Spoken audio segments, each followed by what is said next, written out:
Dude, and the thing too is like people want to like use travel as this like kind of I read this book called Vagabonding by Rolf Potts, and he describes it really well. I literally have that book on my shelf. I'm about to read it. Dude, it's like my Bible. Oh, sick. Awesome. He's like, yeah, people want travel to be this like clean cut, nice, perfect rectangle experience, but like in reality, you know, it's kind of messy, and like you can't apply the same standards of like your everyday 9 to 5 like kind of predictable experience to this like vagabonding kind of mindset. It's more about like living day to day, living in the moment, not really knowing what's going to happen, but just like going with the flow. And I feel like once you do that, it opens up so many doors, dude. Like you get to talk to locals. They'll let you into their home. You won't spend any money. Like it's just life just becomes a lot better when you start living that way.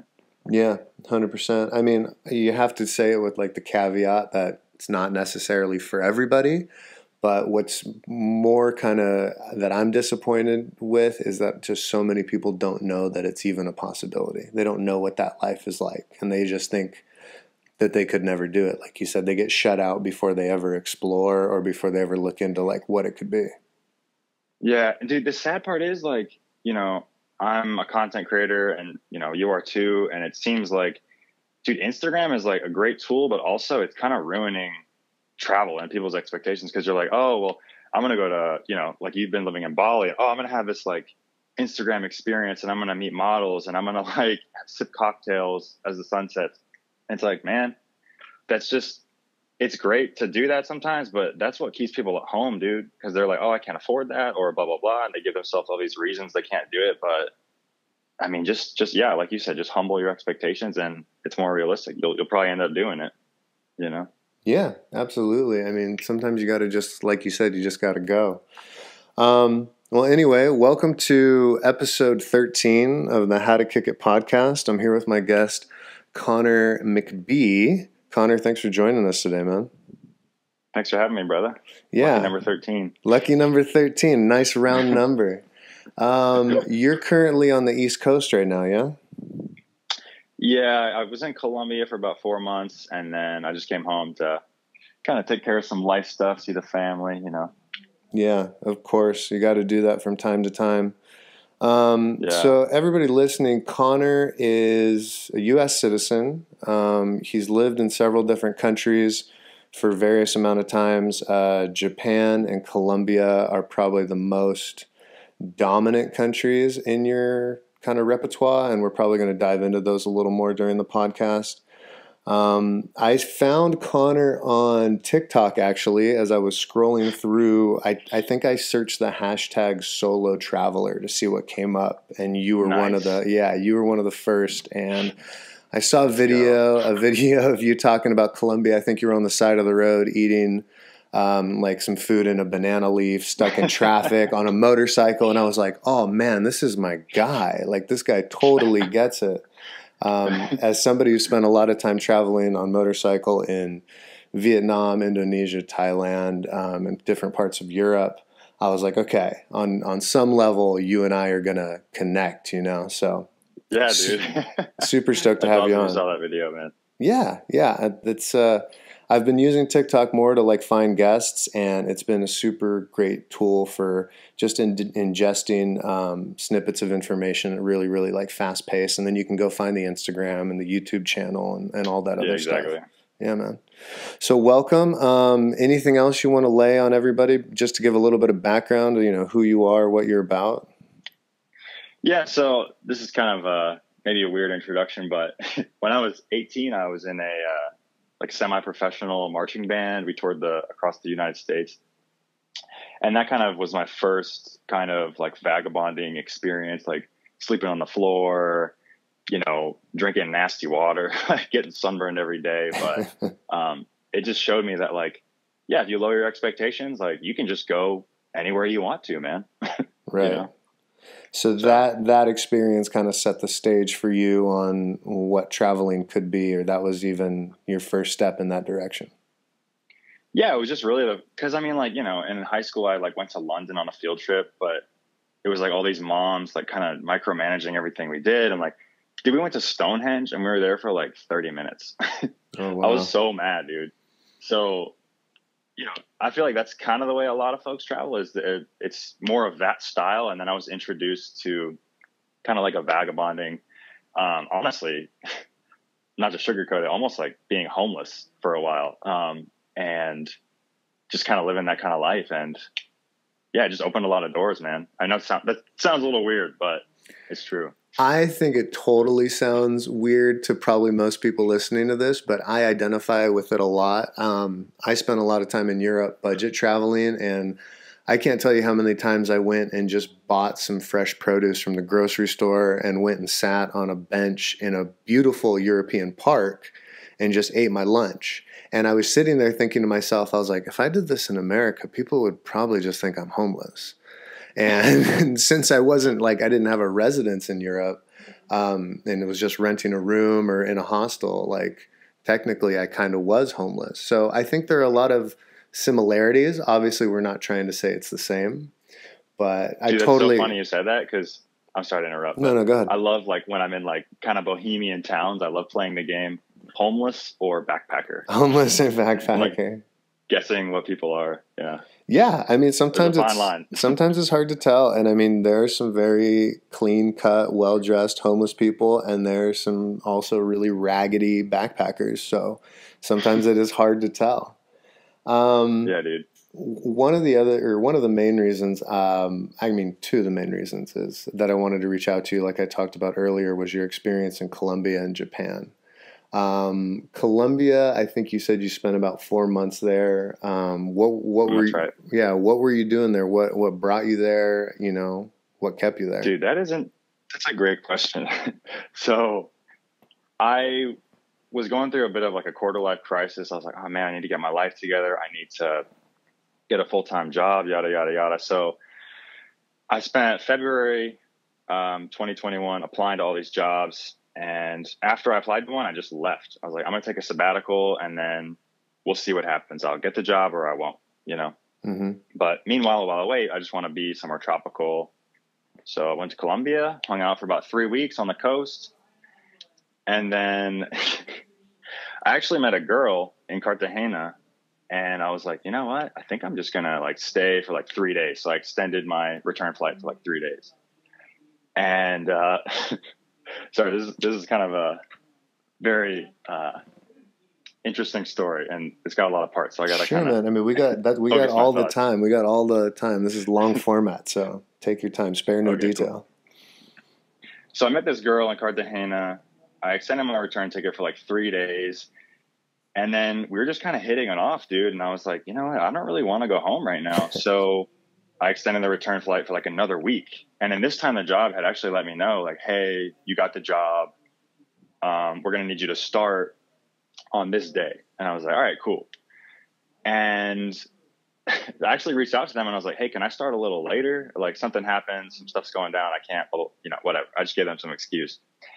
And it was actually a remote job, but due to, I guess like legal, whatever, I had to be in the States to work for this company. Right. Yeah. And it was a real bummer because I was like, man, I could just do this from anywhere and they wouldn't even know. And I was telling my girlfriend this, who has an IT background. And she's like, hey, you can just like get a VPN and like, they're not going to know where you are. And I was like, nah, that's too risky. I don't want to do it. You know, I was really nervous and, you know, I'm trying to get my life on the right track. Sure. And so I'm like, all right, I'll see you later. It was nice knowing you. And I go to the airport, I get on this plane, dude. And I'm like, all right, this is it. This is the end of my Colombia chapter. And, the job had actually emailed me like the requirements, like the security requirements, like how are you going to log in? Here's your code. Here's your verification. Here's how we know where you are, blah, blah. And so I forwarded that to her like when I was in the airport. And she was like, no, you could just spoof your location. It's going to be super easy. And I was like, you know what? Okay. And I literally got off the plane. I got on a taxi and I went back home and I just started working remotely from Colombia. for the next 3 or so months. Wow. Did you ever, I mean, obviously you figured this out with more time with this girl, but I would be kind of fearful. I'm like, I wonder if she's just telling me it's cool because she wants me to stay, or if it's like actually really okay. But that's rad, man. Yeah, I know. And I put a lot of trust in her for sure. At the time, I had only known her for like a week maybe, but I mean, we're still together. So yeah, I mean, that just kind of shows you have a good sense of people, a good read of people. And I'm sure a lot of people that travel long term know that when you meet kind of a potential significant other, you tend to move quickly because you never know exactly how much time you'll actually have together. So it's like, you know, I'm only here for a little bit of time, so let's really try to get to know each other. Where if you date in the States, it's like, oh, I'll see you maybe in 1 or 2 weeks. Maybe we can do this again, and it just takes forever. Exactly. There's really no being coy when you're both backpacking. You kind of have to hit the ground running, you know? Yeah, because who knows? In a few days, you might be heading to different places, or you might have to like team up and say, okay, let's go together for a little bit and see what happens. And I know some people that they're still dating to this day because of that fast paced, you know, jump in feet first mentality. Yeah, it's beautiful, man. I mean, honestly, so we met each other, and the next day, dude, I was supposed to leave. Literally, the next morning, I was supposed to get on a plane. And I was like, I kind of like this girl. I think I'll, you know, extend for 3 days and extend for a week and extend for, you know, 3 months. So worked out. That's awesome, man. So that's how you ended up, I guess, staying in Colombia, and then you extended for, it sounds like another two or 3 months. Yeah, dude. Yeah, I did. Actually, I got fired from that job. I really didn't like it at all. It was very boring, like office work, and I was actually, the day I was going to quit, they actually fired me. So I was like, oh, perfect. It's a mutual breakup. What's that? A mutual breakup from work. Oh, it's a beautiful thing, man. So I think I spent like another month there, and we just went on some really awesome trips. We went to kind of lesser known parts of Colombia, like to, there's a place called La Parque Nacional de los Nevados. It's got like a big volcano, and it's like a lot of thermal hot springs and cool meadows. And so that was like a 7-hour drive from Medellin, and we just rode our bikes there, and then we stayed in this like little mountain lodge. And I think that's actually where you saw that video where I was eating the fiambre out of the banana leaf. That was on our way home. So yeah. How much was that meal? Because that was a very hefty portion, and I can't imagine it was, you know, too bad of a price. Dude, I think it was like $3. That's more than reasonable.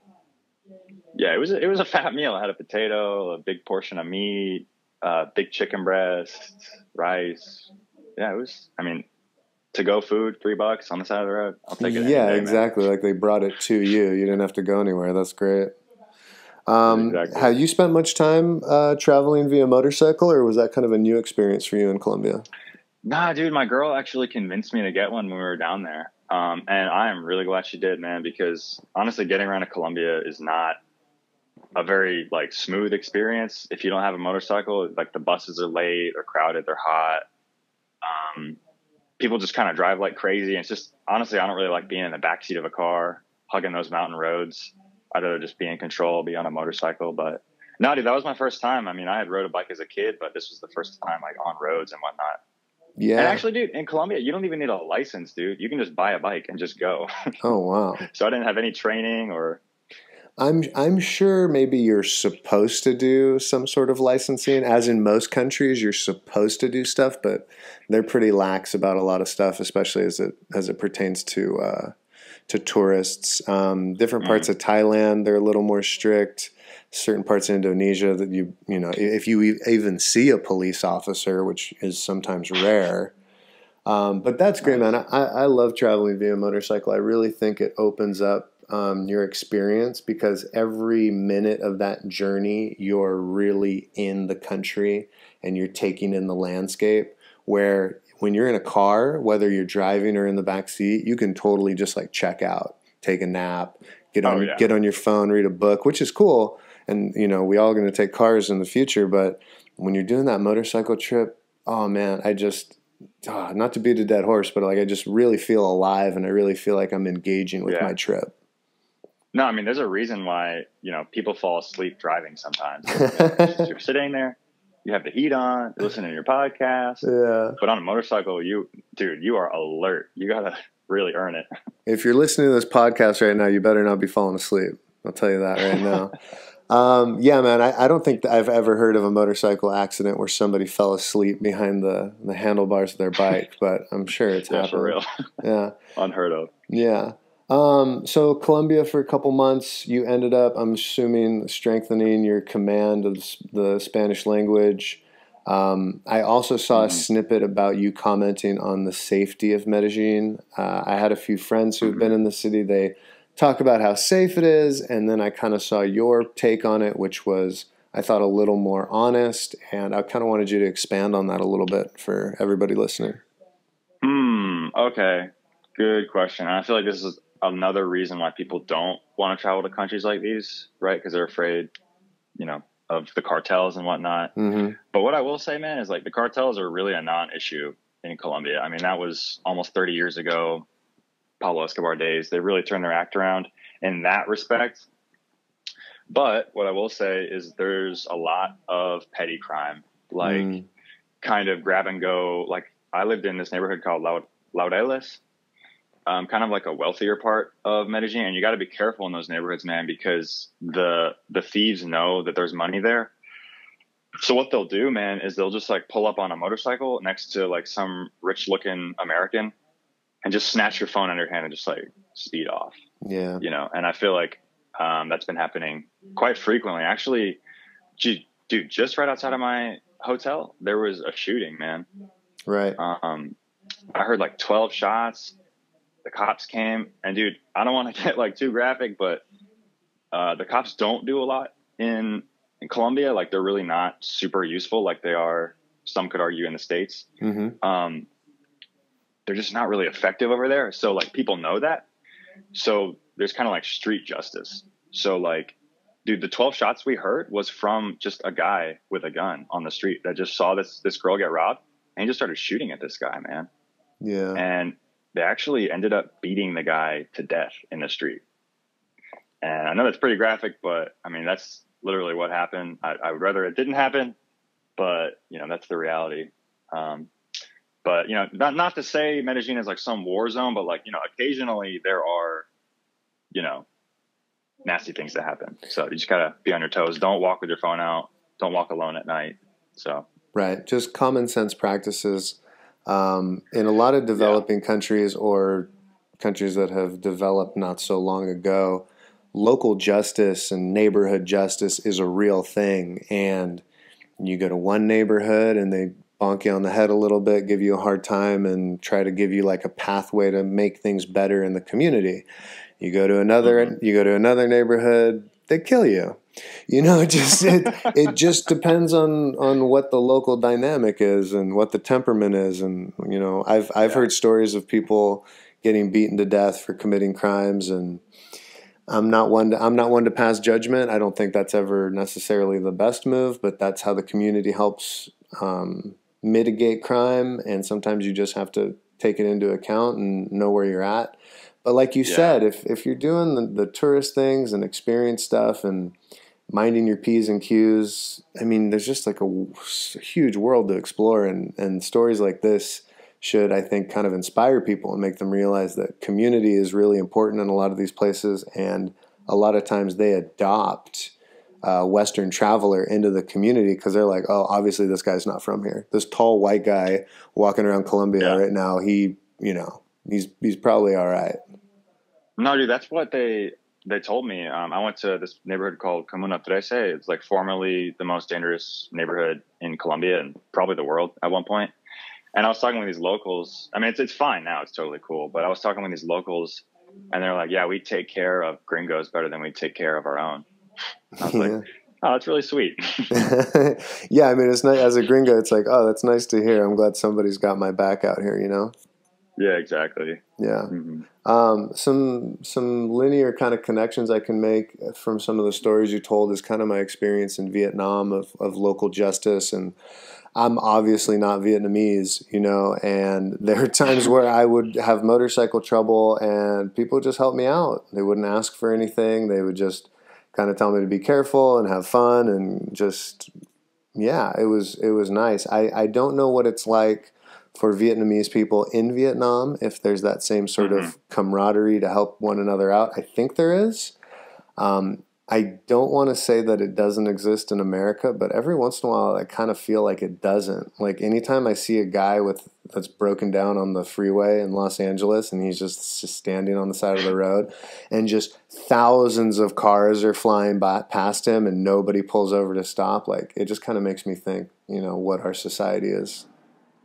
Dude, I think that's a symptom of being in cities, honestly, because there's just so many people that you don't have time to be compassionate for every person that you see. Because like I said, I'm from Atlanta and I, sometimes go out into the rural parts, and I actually stopped my car on the side of the road. I wasn't even broken down one time. And every single car that drove past stopped and asked if I was okay. So I feel like it's like a symptom of population density more than anything.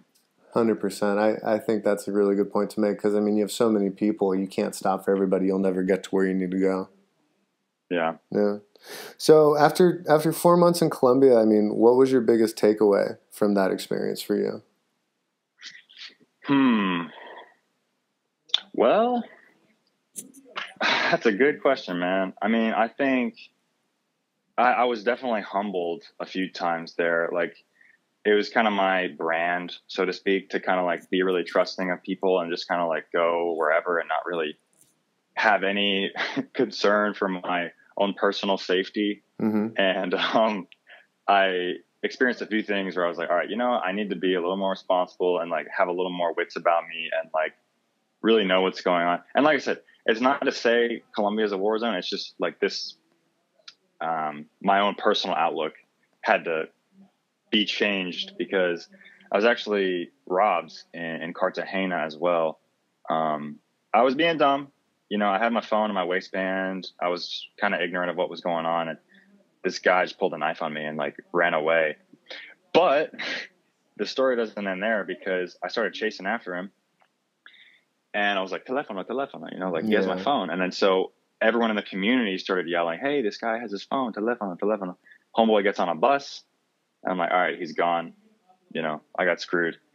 And then another guy emerges off the bus with a gun, and he has my phone, and he hands it to me. No way. So, right.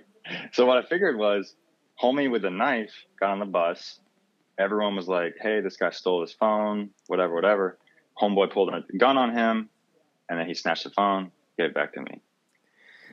There's that old saying, like, don't bring a knife to a gunfight. So that's pretty awesome, that worked out for you. Again, another example of local justice, it sounds like. Exactly. So I guess to answer your question, something like that, I was like, you know what? Like, I could be mad at this guy all day long, but at the end of the day, like, he's probably in a shitty situation. Like, he's probably just broke and needs whatever. I'm not trying to fully forgive him, but like, I understand the situation a little better now. It's like, all right, these people are poor here. They're looking for opportunities. If you give them an opportunity, they're going to take it. So just kind of like be guarded. Yeah. I truly believe that, like, I think 99% of crime is not malicious to hurt people. A lot of robbers and criminals want to just get in and out, not see anybody, just take some stuff, make a little money, support their family, because they're usually doing it for, I guess, a good reason, But yeah, it's tough sometimes, because in the moment you're like, fuck this guy. He's, taking money out of my pocket in the shape of a phone or actual money, and then you kind of think about it like, oh, he's trying to feed his family maybe. So it's tough, because you want to be compassionate, but you also want to be like, give me my phone back. Exactly. And it sucks, because I love to see the good in people and I want to trust everybody, but like, the reality is, I've lived a pretty privileged life. I live in a safe community in the US. I lived in Japan. It was super safe. I've never thought about my personal safety. And then in Colombia, it was like, hey, this is an issue that you need to like fix in your life. So now I'm just a little more precautious of where I go. Not to say I don't go anywhere dangerous. I just to give myself a personal plug, I just posted a video from the most dangerous neighborhood in New York City. But, during that time, I was like a little more kind of wary of what was going on. So I've learned my old lesson. Well, this is a perfect time to like transition and plug then. Like, tell people about your, your different platforms and kind of what you're promoting. Yeah, so I use Instagram sporadically. If I take a good picture, I'll post it. It's not really my primary thing. I post on TikTok almost every day, just little short blurbs from my travels or like a YouTube clip. But I'm really trying to focus on my YouTube right now. I'm trying to grow that and post about 15, 20-minute videos of kind of just like, honestly, dude, I just turn on the camera and I just kind of let it roll and see where it takes me. And honestly, there's a lot of videos I haven't used because it didn't turn into anything, but I try to keep it spontaneous and keep it organic, talking to locals, eating good street food, just, stuff like that. So if you're interested in that, go check me out. It's McBeats13. Okay, cool. Yeah, I'll make sure we put all the links in the bio so everybody can find what they're looking for. If something intrigues them, they can follow through with that. Cool. Yeah, man, for sure. Like the whole thing is to kind of connect these different communities, because I always talk about like what the idea of this podcast was. And I've met so many different people that are living lives abroad that I think, are inspiring. I know other people that are trying to promote their own businesses as it pertains to travel.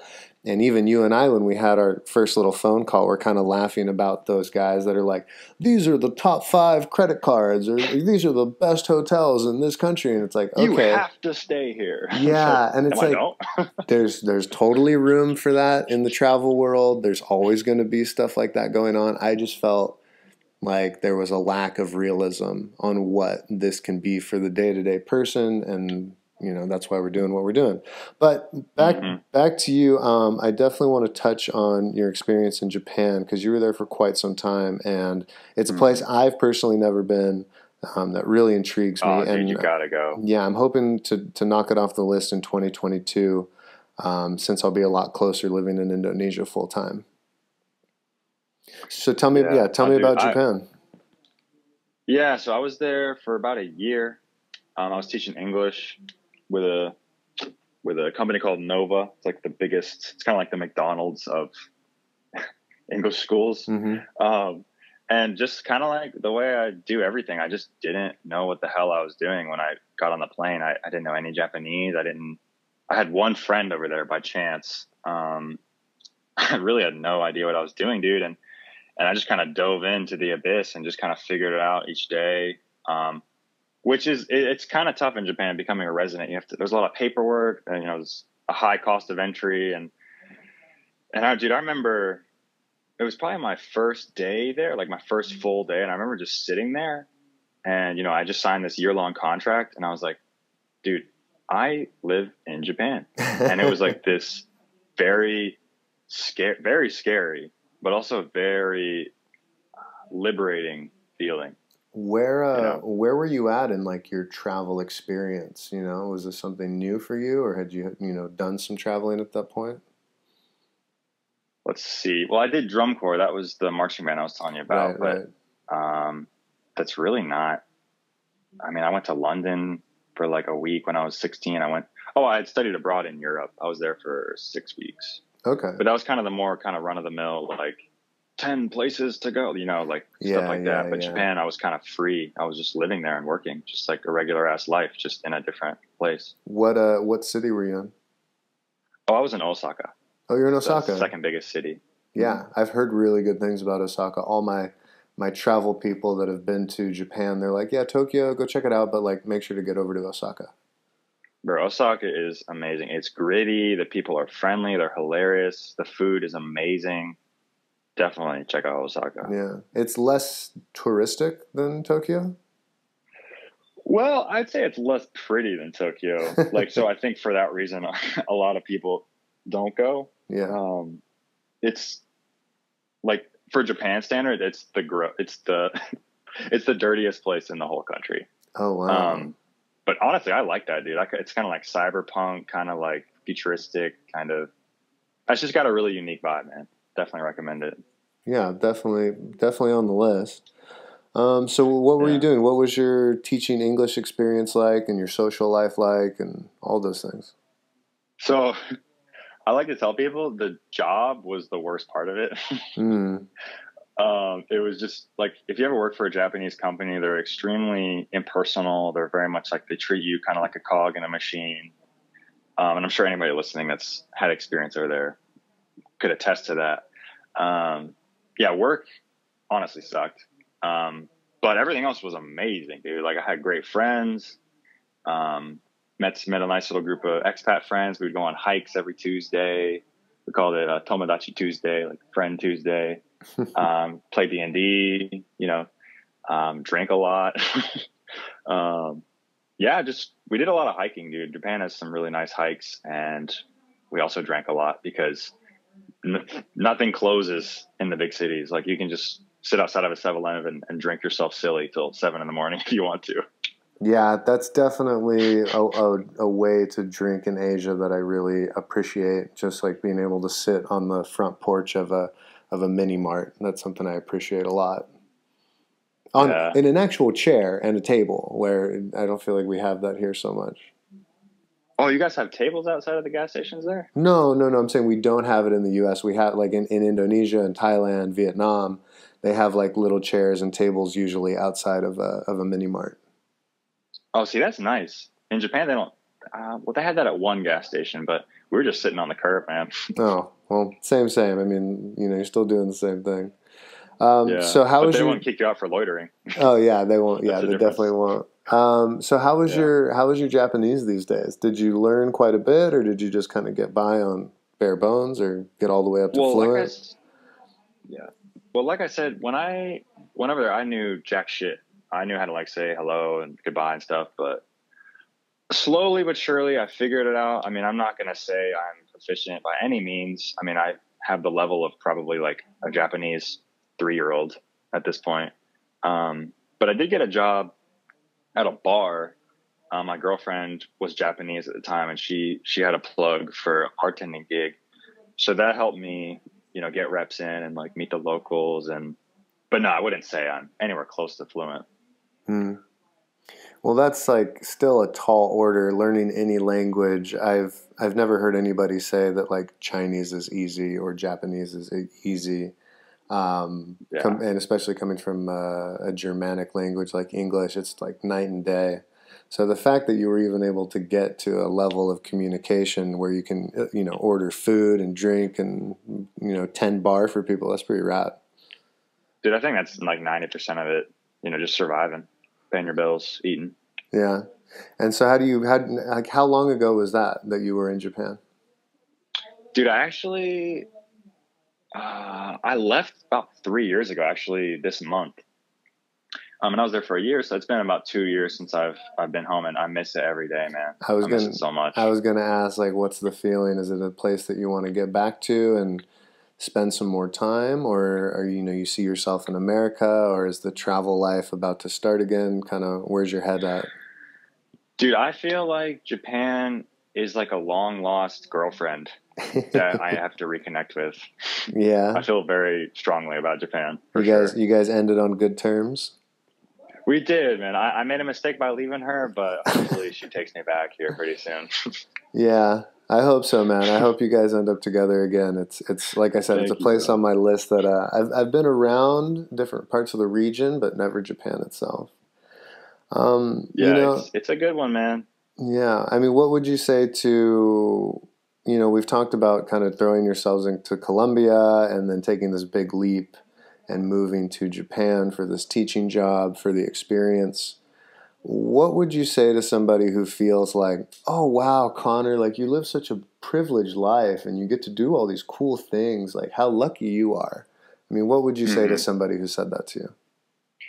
Honestly, I would say you make a good point. I mean, I have had a privileged life, but it's not as though I'm like living, it's not like I'm a millionaire. Honestly, what I tell people is if you have the capability, and this is a different level of difficulty for everybody, but if you have the ability to save, and depending on your country is going to be different, but I would say around $5,000, dude, you can just fucking send it. Just like go somewhere and like figure it out and like be a barista, or like, you're not going to have the same probably quality of life, you're not going to have the same job as you do in the US, but like there are jobs all over the world and they're just waiting to be discovered. And especially if you find a cheap place to go, like Colombia, Mexico, Eastern Europe, Southeast Asia, you're going to live pretty well, man. Especially with, let's say, $5,000 in the bank, you'll probably spend $25 a day, maybe and you'll be living well on $25 a day. So do the math.